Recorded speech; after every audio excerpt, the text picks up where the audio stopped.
موت کب آنے والی ہے کسی کو پتہ نہیں، لیکن آئے گی تو وہاں پر تمہارا نام و نسب نہیں چلتا ہے، تمہاری خوبصورتی نہیں چلتی ہے، تمہاری ڈگریاں نہیں چلتی ہیں، تمہارا مال نہیں چلتا ہے، تمہارا عیش و آرام نہیں چلتا ہے، تمہارا عہدہ نہیں چلتا، ایک ہی بات چلے گی، وہ ہے عمل، تمہارا ایمان۔ اس حیثیت سے تمہارے ساتھ ملک الموت فیصلہ کریں گے، سلوک کریں گے، خواہ بیٹھنے والے بازو کو دکھے یا نہ دکھے، پاس والے کو دکھے یا نہ دکھے، لیکن معاملہ یہی ہے، یاد رکھو، اچھا ہوگا تو اس کی روح اللہ بڑے آسانی کے ساتھ لے جائے گا، اور پہلے ہی مرحلے میں آسمانوں کے دروازے اس کے لیے کھول دیے جائیں گے، اور جب وہ ساتوں آسمانوں کو پار کر لے تو رب وہاں سے اعلان کرے گا، میرا یہ بندہ ہے جس کی روح کو اعلیٰ علیین میں جگا دو۔ اگر برا ہے جس کی روح کو آسمان کے دروازے کھولیں گے بھی نہیں اور اٹھا کے پھینکا جائے گا، اور اللہ فرمائے گا کہ اس بدبخت کی روح کو سجین میں جگا دو۔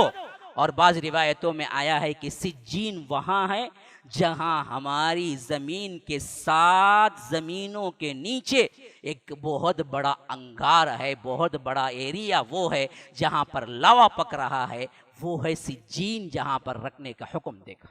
اور آج سائنس بھی تطبیق دیتی ہے کہ اگر انتہائی یہ لیول تمام سطحی لیول زمین کے پار کریں تو ایسی ایک بہت بڑی جگہ ہے جہاں پر صرف آگ ہے، جس کی ڈگری اور جس کی حدت ہم کسی دنیا کی آگ سے مقابلہ نہیں کر سکتے ہیں۔ اور یہ بات یاد رکھیے، قرآن اس کی طرف اشارہ کرتا ہے، خالی 7 آسمان نہیں ہے، اللہ کہتا ہے وَمِنَ الْأَرْضِ مِثْلَهُنَّ، 7 زمینیں بھی ہیں، جیسے 7 آسمان ہیں ایسے 7 زمینیں ہیں۔ 7 زمینوں کے نیچے ایک اور مرتبہ ہے جہاں پر خالص اندھیرا اور دھواں اور آگ ہے۔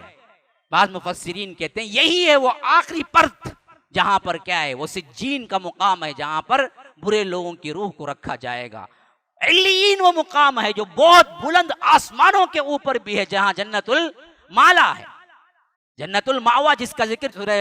نجم میں بھی آیا ہے، وہاں رکھے گا بلند ترین، جہاں پر وہ اللہ تبارک و تعالیٰ کے قریب ہوں گے۔ اور یہ عرصہ کتنا ہوگا اللہ ہی کو معلوم ہے، کیونکہ قیامت قائم ہونے تک برزخ کا ایک مرحلہ ہے جو گزرنا ہی گزرنا ہے۔ تو یاد رکھو، ایسا ہی یہ الٹب زندگی گزارنے کا انداز ہمارا نہیں ہونا چاہیے میرے بھائیوں۔ بہت مراحل ہیں، ہم کو اس وقت تک فرصت نہیں ہے اور سکون نہیں ہے، جیسے بعض اسلاف کے اقوال ہیں کہ جب تک کہ ہم جنت کے دروازے پر قدم نہ رکھ دیں تب تک ہمارے لیے پریشانیاں ہیں، مصائب و آلام ہیں، ڈر ہے، بڑی مشکل ترین راستے ہیں جہاں سے گزر کے جانا ہے۔ تو ہمیشہ اس کا خیال رکھو، اس وقت تک سکون نہیں ہے ہمیں، عمل عمل عمل پیہم عمل۔ اس کے بعد کی زندگی آپ کے لیے کیا ہے، عذاب قبر ہوگا یا تو انعامات قبر ہیں۔ پھر اس کے بعد کی زندگی پرصراط، میدان حشر، تپتی ہوئی کیا ہے دھوپ، پھر اس کے بعد پرصراط میں حساب، پھر اس کے بعد وہاں سے گزرو گے تو تمہارے نامہ اعمال کا مرحلہ، پھر اس کے بعد کئی مراحل ایسے ہیں جو محشر کے میدان میں سے گزرنا،